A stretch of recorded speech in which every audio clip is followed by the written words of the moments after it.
नमस्ते, मेरा नाम निकिता मिश्रा है और आप देख रहे हैं बोलता हिंदुस्तान। जिस सरकार ने खुद को अपराजय समझ लिया था, जिसे लगने लगा था कि अब सवाल पूछने वाला कोई नहीं बचा, आज वही सरकार अपने ही फैसले के बोझ तले हाफती नजर आ रही है।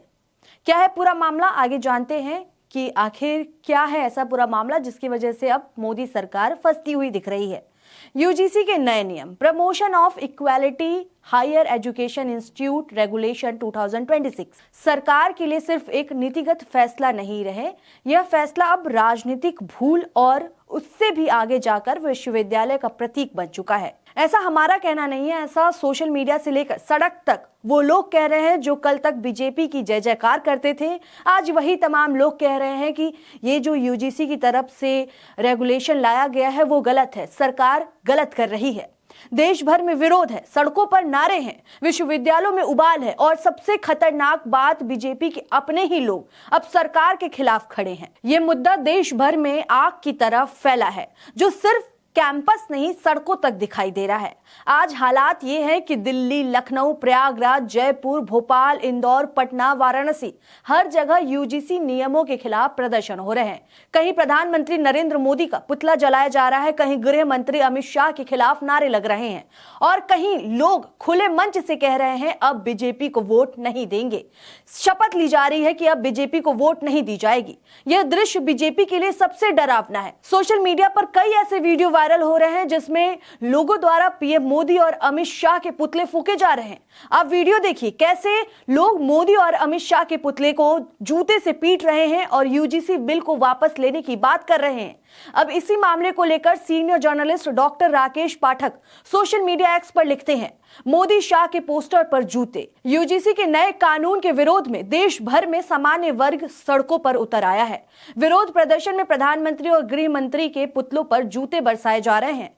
ये गलत बात है। देश के नॉन बायोलॉजिकल मुखिया और आधुनिक चाणक्य की तस्वीरों के साथ इस तरह का सलूक निंदनीय है। किसी भी बात का विरोध गांधीवादी तरीके से होना चाहिए। इसी के साथ आपको बता दें कि सोशल मीडिया पर एक और वीडियो वायरल हो रहा है जिसमें कई लोग साथ मिलकर शपथ लेते हुए दिखाई दे रहे हैं। शपथ में वो ये बात कर रहे हैं कि बीजेपी को वोट नहीं देंगे। क्या है वीडियो और क्या शपथ ले रहे हैं, एक बार देखिए आप भी वीडियो। हम सभी सलाह ग्रामवासी शपथ लेते हैं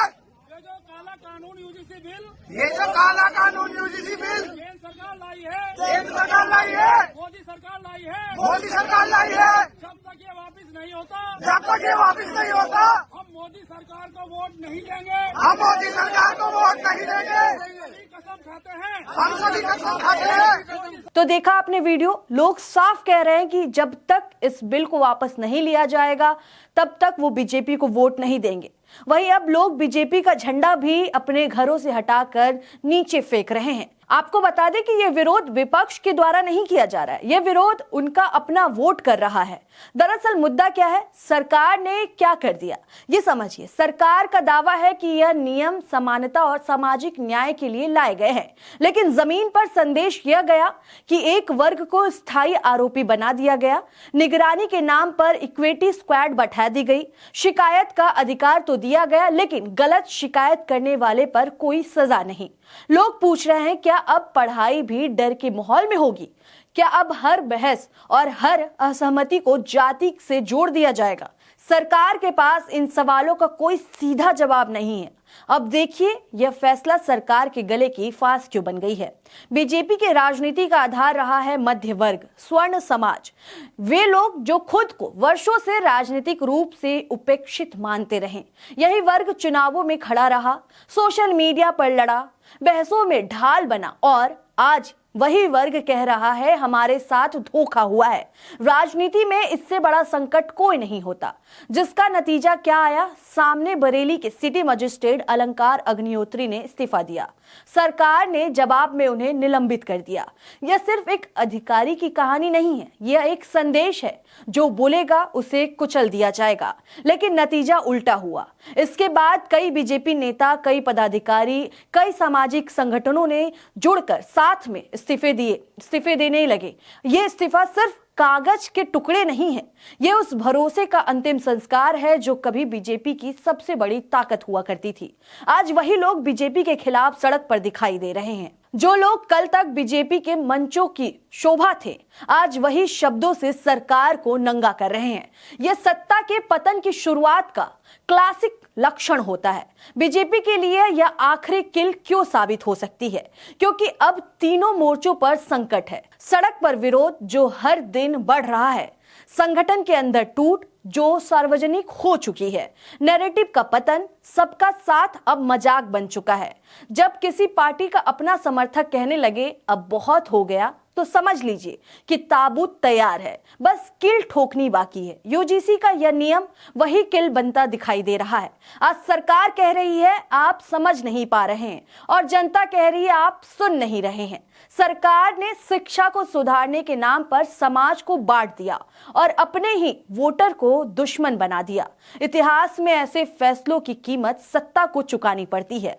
यूजीसी के नए नियम बीजेपी के लिए एक चेतावनी थी, लेकिन सरकार ने उन्हें चुनौती समझ लिया। अब हालात ये हैं कि विश्वविद्यालय उबल रहे हैं, सड़कें नाराज हैं और समर्थक सवाल पूछ रहे हैं। अगर सरकार ने समय रहते यह फैसला वापस नहीं लिया या कम से कम संवाद नहीं किया, तो यह विवाद सिर्फ एक नीति की हार नहीं होगी, बल्कि बीजेपी के ताबूत में ठुकी आखिरी किल के रूप में याद किया जाएगा। फिलहाल इस खबर में इतना ही है। आपको क्या लगता है? तमाम जो प्रोटेस्ट हो रहे हैं, तमाम जो बीजेपी के खिलाफ लोग जो पहले बीजेपी के समर्थक में आवाज उठाते थे, आज वही बीजेपी के खिलाफ आवाज उठा रहे हैं। आपको क्या लगता है इन तमाम मुद्दों पर, और आप क्या सोचते हैं यूजीसी के नए रेगुलेशन पर? आप अपनी राय हमें कमेंट करके जरूर बताएं। तब तक के लिए देखते रहें बोलता हिंदुस्तान। शुक्रिया।